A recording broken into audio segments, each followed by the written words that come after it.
Vous êtes sur le point d'entendre une histoire interdite, un mystère que le Vatican a essayé de cacher à tout prix. Le pape François a laissé un avertissement secret avant de mourir, et ce qu'il a révélé vous laissera bouche bée. Si vous croyez aux vérités cachées, vous ne pouvez pas manquer ça. Activez la cloche pour ne pas manquer le prochain chapitre. Il va vous époustoufler. Laissez votre commentaire. Je veux savoir si vous êtes prêts pour la révélation. Maintenant, respirez profondément. Fermez les yeux et commencez à écouter.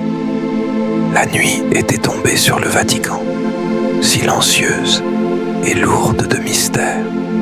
Les couloirs de pierre, habituellement animés par les allées et venues des cardinaux et des gardes suisses, baignaient dans une quiétude presque surnaturelle, comme si même les anges retenaient leur souffle. L'horloge marquait 3h33, un chiffre qui, pour les mystiques, résonne comme un message divin, un appel voilé de l'au-delà. Et puis, il arriva, un dernier souffle, fragile, presque imperceptible.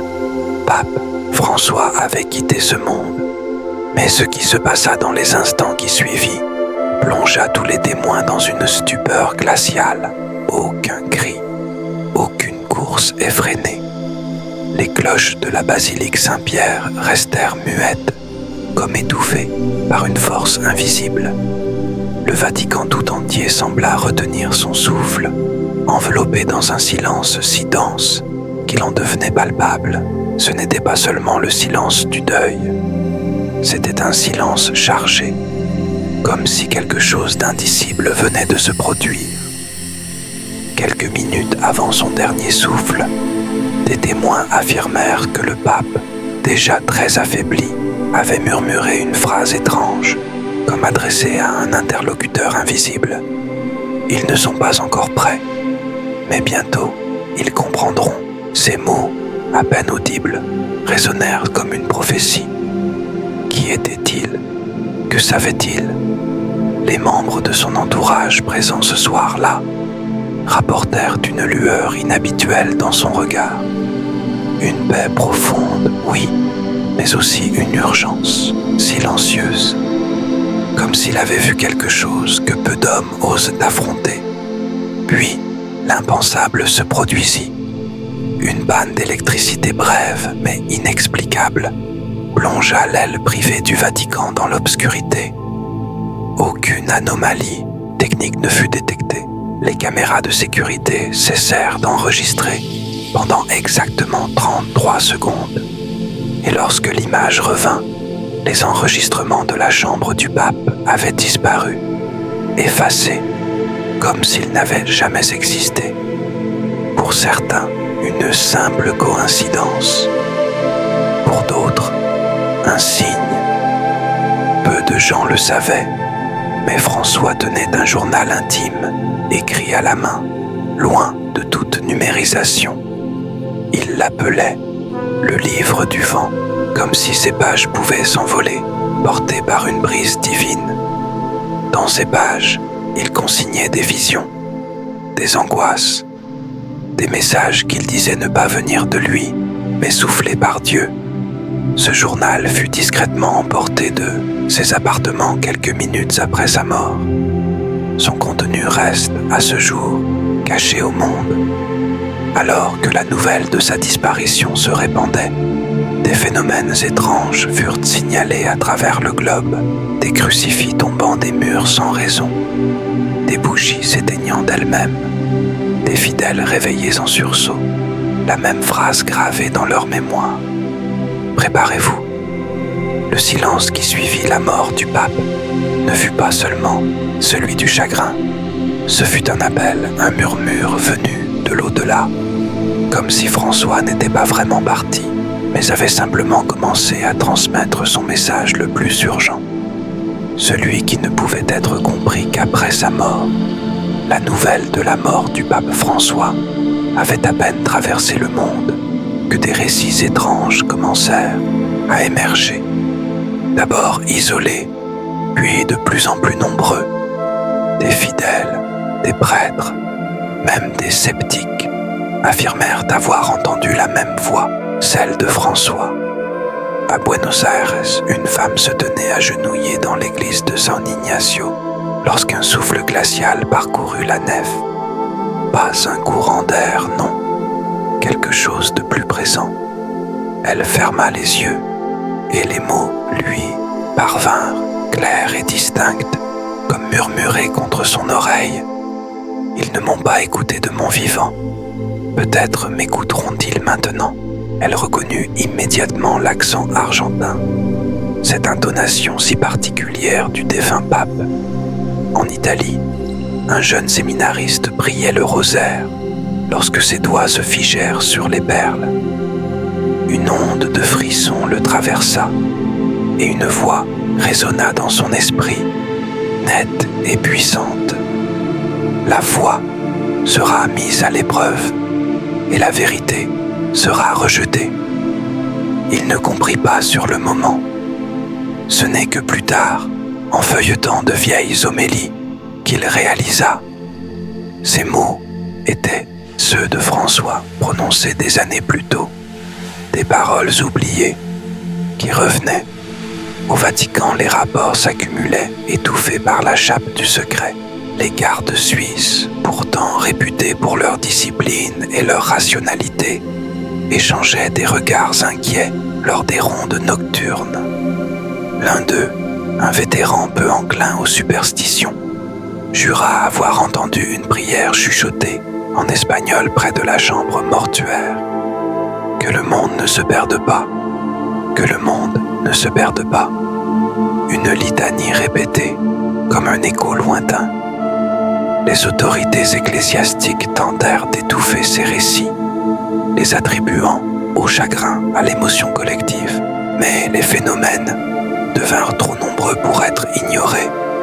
Des prêtres, en préparant leurs sermons, découvrirent que leurs mains écrivaient d'elles-mêmes des phrases qu'ils n'avaient pas pensées, des passages entiers, d'une profondeur troublante. Et lorsque ces textes furent comparés aux archives privées, ils correspondaient mot pour mot à des notes inédites de François, des mots jamais publiés. Le Vatican ne pouvait plus nier. Quelque chose se passait. Un théologien spécialisé dans les phénomènes post-mortem osa évoquer une résonance spirituelle. L'âme de François, prise entre deux mondes, cherchant à achever une mission inaboutie. Mais laquelle ?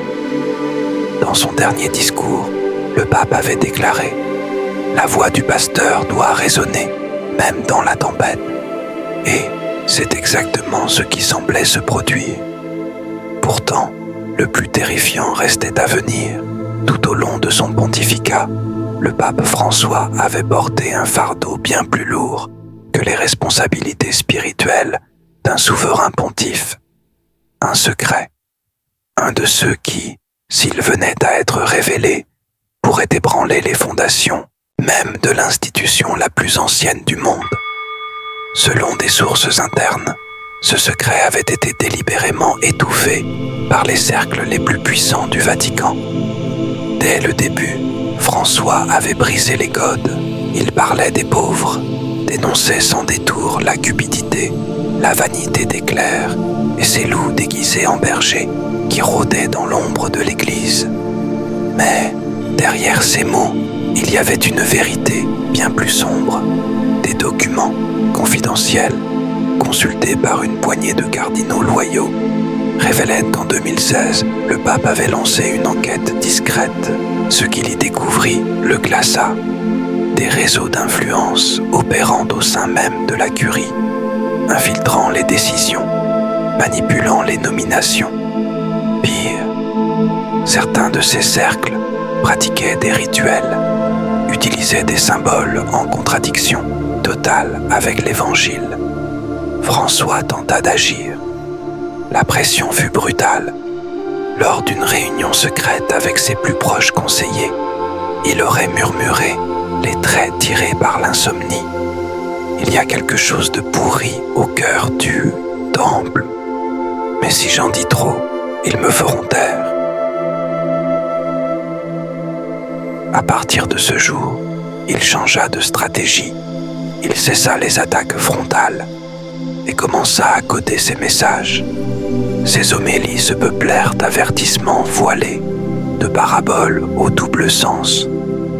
Lors d'une messe en 2018, il déclara, les yeux levés vers la coupole de Saint-Pierre: « Quand la fumée du monde entre dans le temple de Dieu, la lumière s'éteint lentement. » Peu comprirent.